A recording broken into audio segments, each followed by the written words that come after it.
1059 The Region, in partnership with RE/MAX Prime Properties, present On the Market, real estate advice that works for you. Have a real estate question? Call us at 416-335-1059. Tweet us at 1059 The Region or email us at info@1059theregion.com. This is 1059 The Region. I'm Tina Cortez with On the Market, York Region's exclusive radio real estate show. My co-host and our real estate expert is Asif Khan with RE/MAX Prime Properties. Good morning, Asif. Good morning, Tina. And we kick off the month of March with the CEO of the Ontario Real Estate Association. Yes, we do, Tina. We're thrilled to welcome back Tim Hudak to On the Market. Tim, thanks for being here. Yeah, also, Tina, great to hear your voices. Nice to kick off March. Hopefully, the groundhog was right and we'll have an early spring. We sure will. And Tim, we're looking at your OREA poll, and 4 out of 10 homeowners, or 4 out of 10 parents have said that they've had to help their younger homeowners get into the market. Tell us a little bit about the poll. You bet. Well, we've heard a lot about the bank of mom and dad, and asked if I know with your clients, you deal with that all the time. And so we said, okay, well, let's actually test that out. How big is the bank of mom and dad? So we tracked down recent purchasers of homes, new homeowners, ages 18 to 38. And we said, to what extent did your parents help you buy the home? And I'm sure no surprise to an expert like you, Asif, that 2 out of 5, over 40% of the homes in Ontario that were purchased by that younger group did have help from mom and dad. So I said, okay, well, how much was it? And this was really astounding. Over 70% of the parents who helped gave a direct gift to their kids. Average value, $72,000. And also 60+% gave a loan of almost $60,000. Some did both. So that shows you how much mom and dad are backing up their kids in buying a home. Those are some pretty big numbers. And are these numbers different from previous years, Tim? Like, how much of a difference is there? Well, there's always been the bank of mom and dad, so to speak. But as far as we can tell, it is increasing to much larger amounts. The number of times this is happening, first of all. Second, the size of these loans or gifts is much higher than it was before. And this tells me 2 things. Number one, that great Canadian dream of homeownership is alive and well, that parents want to see their sons and daughters that they're proud of, that worked hard, that saved up as much money as they could, get into the housing market. So number one, that reinforces what we all know. Homeownership is a great investment. It's the best place for your family, most precious memories, where you can truly be yourself. So that's a good thing. The downside here is, what if you come from more modest means? What if your parents were not homeowners? What if your parents don't have a lot of savings? And I worry, Tina, that we're creating a have and have not province of Ontario, where those who have housing continue to have it, but those that don't are increasingly left on the margins. And Tim, this used to be a GTA problem, and now it seems like it's spread out all through the province and pretty much every region in the province. It's a good point, Asif, and folks can see our poll if they go to OREA.com, OREA.com, and we do break it down by regions with a partner, Abacus Data. But it was interesting to see that it was not Toronto or the GTA where there was the greatest concern about housing affordability. It was actually higher in places like Northern Ontario and Southwestern Ontario. And look, I grew up in a small town in Niagara. And you always believe that if you got a good job, you got your degree or diploma, you didn't overspend, that you could save up enough money to buy a home in the neighborhood you grew up in. That was just the expectation. I could do as well as mom and dad, and I could be a few blocks away if I chose to do so. But that dream has slipped away, whether you're in the big city, small town, or Northern Ontario. And Tim, what's your message then to parents who are, maybe panicking a little bit? Well, I still have faith, right? Still have faith that that homeownership is right for your kids, not only because it's a good investment, but children of homeowners tend to do better in school. They get better jobs. They have better health outcomes. It's been demonstrated that it builds stronger neighborhoods and stronger families. So stay on that track. But here's what they should be doing now. We've got a provincial election coming up in June. And then we have municipal elections coming up in November. Get involved. Take this to the candidates of all of the parties and say, okay, what are you going to do about this situation? My son or daughter can't get in the market at an affordable price to save their lives, so we need change. There are some positive signs on the horizon. I'm happy to discuss those, but get involved politically and demand of your politicians a solution to this housing affordability crisis. And Tim, almost 50% of the people surveyed think that the housing affordability should be on the list of where the government focuses their attention, and residential construction is going to play a very important or key role as we move forward. Tell us a little bit about that.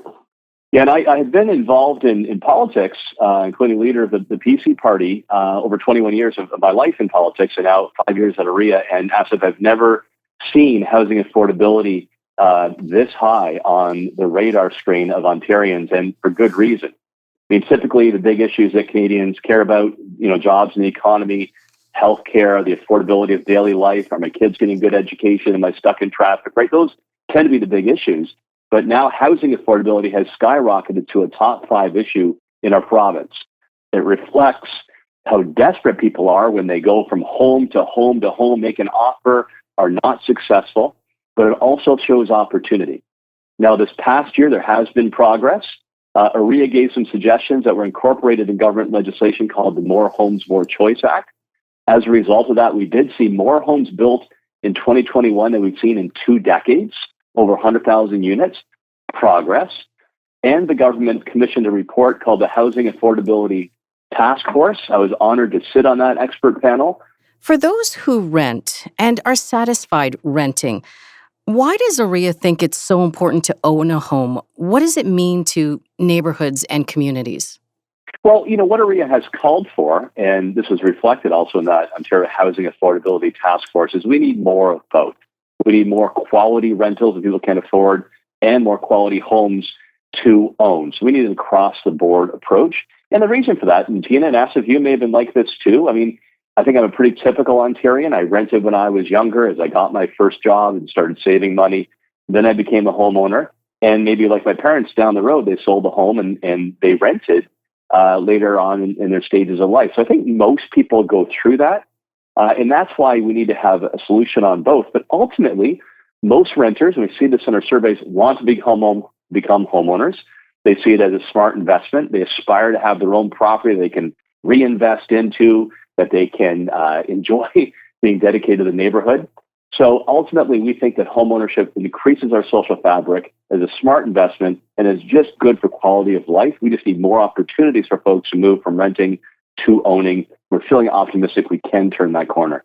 And Tim, aside from home prices, there's a lot more that goes into housing affordability, and the ability of people to now move outside of where they actually would work is a big thing. So abolishing the 412 and the 418 tolls is going to play a larger role and also help people move a little bit further as the commute becomes a little bit more affordable. What do you think of that playing a role in housing affordability and even where people can move?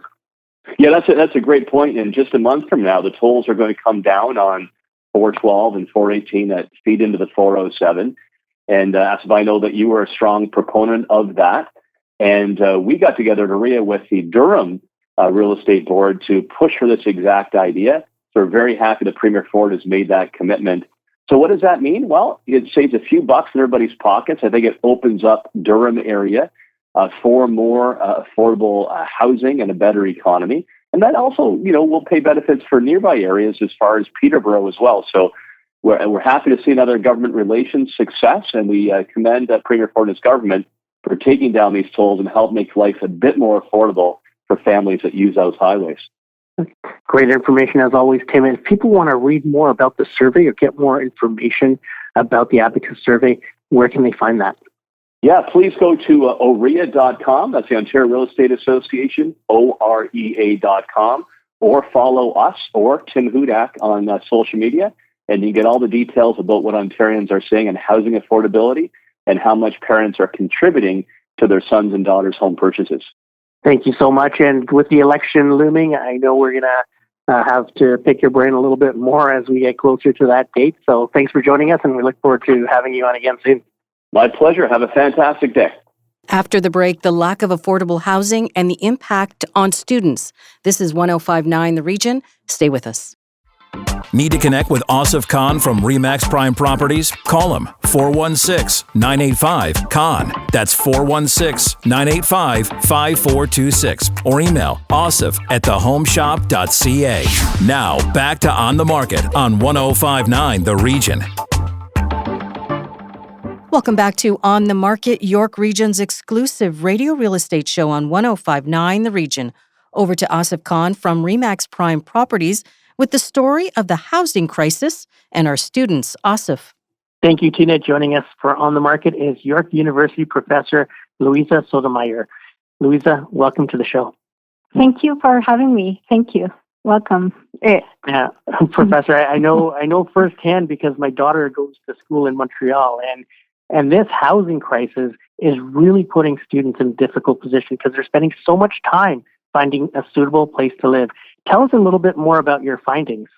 Yeah, so we ran focus groups with 139 students attending Toronto universities, and what we found is that the stress of trying to navigate the housing market, the rental market in a city like Toronto, but as you say, is something that we also see in Montreal, really is impacting students' study time, their mental health, their finances. So it's definitely something that we should be paying attention. What are findings? Students complain about their mental health, about their physical health, even when the lack of affordable housing restricts, for example, their access to quality food or to good food. And and in general, we also found students, for example, who are living in overcrowding situations, who may not have access to good contracts or living in rooming houses, oftentimes not in the best standards. And all of that has an impact in their overall health, well-being, and academic standing. Professor, were students forced to take on additional employment, especially if they didn't have financial help? Yes, so that's the other thing that we found. There is this assumption that that students come to university with parental support or with financial support from their institutions through scholarships. But what we found is that many students identify the experience of university with a housing hassle and with a job hassle. Basically, taking additional shifts, working several jobs at a time. So that's the other way they cope with high rents, is by taking additional employment. And overall, like, the students talk a lot about the hassle. You know, they're hustling, they're working in the in the shift economy, and they are they're basically trying to figure out how to deal with their finances in order to afford this high rent. And especially in an environment like right now where supply is so limited and you find yourself competing against 5, 6, sometimes 20 other students. Now, a lot of students don't have the negotiating skills. What about negotiating with landlords and rental contracts? How did the students cope with that? And do you think there were some instances where they were taken advantage of? So, yes, definitely. So, so two things here. So, first of all, when we have a number of students in the rental market competing, students often have an advantage because they can share and split the cost of rent, right? And in sharing and splitting, they can often outbid particularly seniors or families who are low income out of that affordable rentals. So we have these students that actually have an advantage, right? Because they can offer together.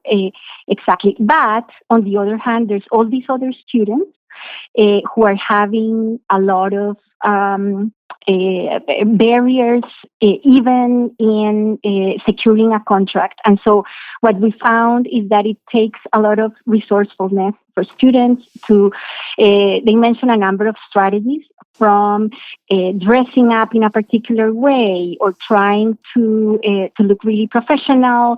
They come ready to sign up a contract on the day of the viewing. They mentioned a number of strategies in order to appear more professional, because oftentimes we know that landlords can sometimes have certain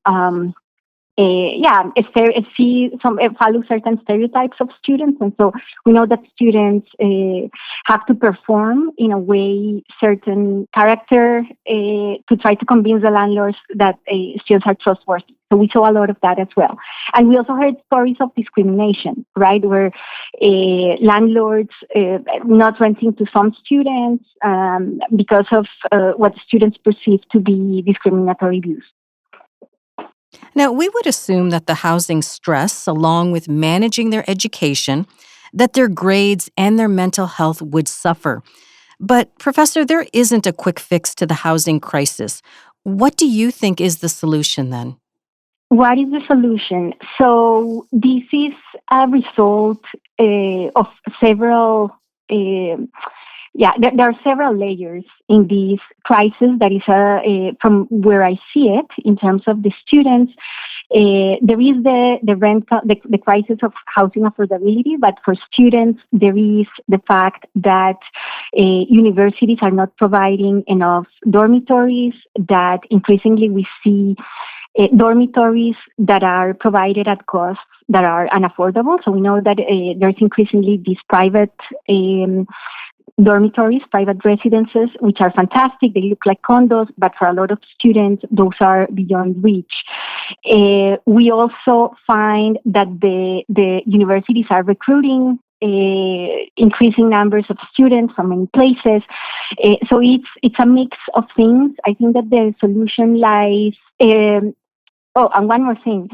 And students are different from other segments in that oftentimes, particularly if they're international students, they don't have networks, they don't have other supports to negotiate and to make their way through this difficult market. So in terms of solutions, what we are proposing with my co-authors is, first of all, recognize that students are an important aspect in these in the housing landscape. We rarely hear about students' experiences. We usually are concerned with homeowners or those trying to enter the homeownership market. So here we're calling for more attention to be placed on students and where are students going to live.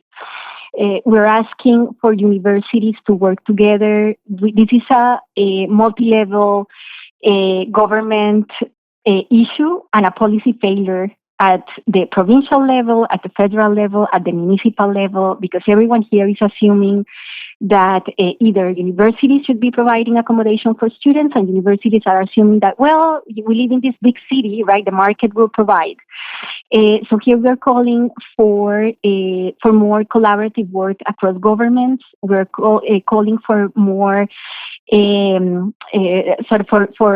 more access to tenant rights for students. The students often can't access the strong tenant rights that others have, just because they're in this precarious situation. And we're also asking for new types of student housing.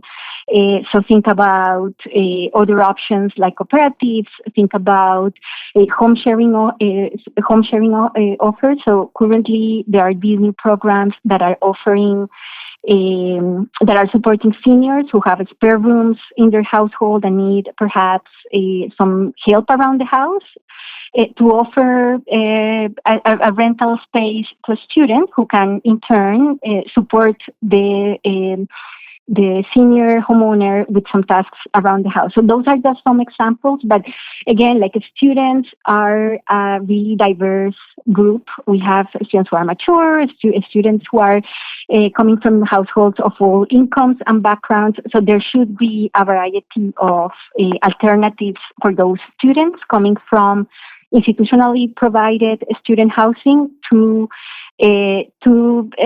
offers in the private rental, right? So the solution is not just one solution. It should be a diversity of options for students. Well, certainly a lot to think about, and I understand their stress already. And a lot of these people are only coming for 8 to 10 months and not taking the full year. So it certainly does make for some big decisions. If people want to read more about the report, Professor, I heard it's on your Twitter. What's your Twitter handle for our listeners to go and check it out? So it's my name, LuisaSotomayor 5, Luisa Sotomayor 5, at Twitter. And the paper is pinned to my profile. So just visit my profile on Twitter and you can download it for free. It's open access until mid-March. So I invite everyone to read it. Send me a message if you want with your thoughts. And yeah, this is an ongoing topic of concern, particularly for cities with urban universities. We're thrilled to have all this vitality that universities bring, and we also should be offering housing solutions for students, right? And thinking about where students are to live. Certainly. Thank you so much for joining us and for that great information. I'm looking forward to checking out your Twitter. Okay, thank you for the invitation. Glad to be here. When we come back, your real estate questions and the hot listing brought to you by Souk, simplifying the home ownership experience. This is On the Market on 105.9 The Region. Stay with us.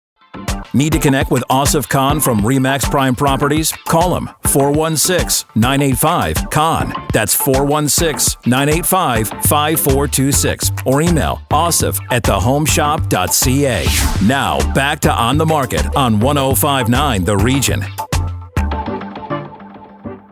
Welcome back to On the Market, York Region's exclusive radio real estate show on 105.9 The Region. Time now for our listener questions. And the first one, Asif, is about the RE/MAX market report and about the 450% increase in the price of a home since 1996. 450%? Are you kidding me? Isn't that crazy? And this is what's happened with the lack of supply over the years and the demand that just seems to be growing year after year. And if you think about the last few years, Tina, it's all been domestic demand. So these are accurate numbers. And, I was talking about a townhome that I bought in Richmond Hill in late 1996, early 1997. That was $199,000. And this was an 1,800 square foot townhome. And now those townhomes are selling for about $1.2 million. So these numbers, the 453% increase that was reported in the RE/MAX Canada Quarter Century Report, they're right on. They're bang on. But isn't this what happens in this industry? If you think about homes that sold in the 50s or 60s, $5,000, $10,000, $20,000 for a home, and look at the value even in, the 70s and 80s for those same homes, isn't that sort of the natural course? It really is. And if you think back to even the late 1970s when my parents first bought a house in Markham, and, you're looking at pricing of about $50,000. And now those homes are selling for $1 million too. They're over $1 million. So it is, with real estate, it's time in the market.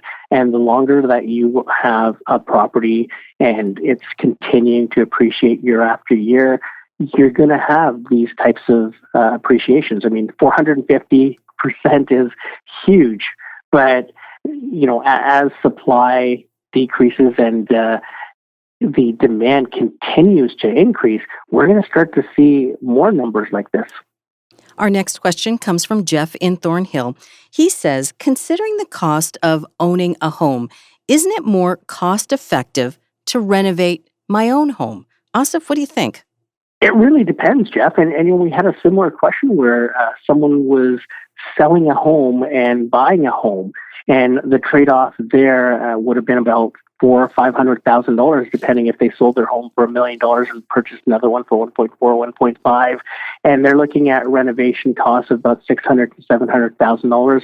So when you look at it that way, it's actually more cost-effective to sell and buy because you're getting what you want in your home for an extra $400,000 or $500,000. Whereas with renovations, you're opening up a can of worms, and you could have, a money pit. As soon as you start taking walls down and renovating, or if you're getting the entire home, there's a lot of stuff that could come up that could increase your budget from the $600,000 or so, maybe up to $750,000, $800,000.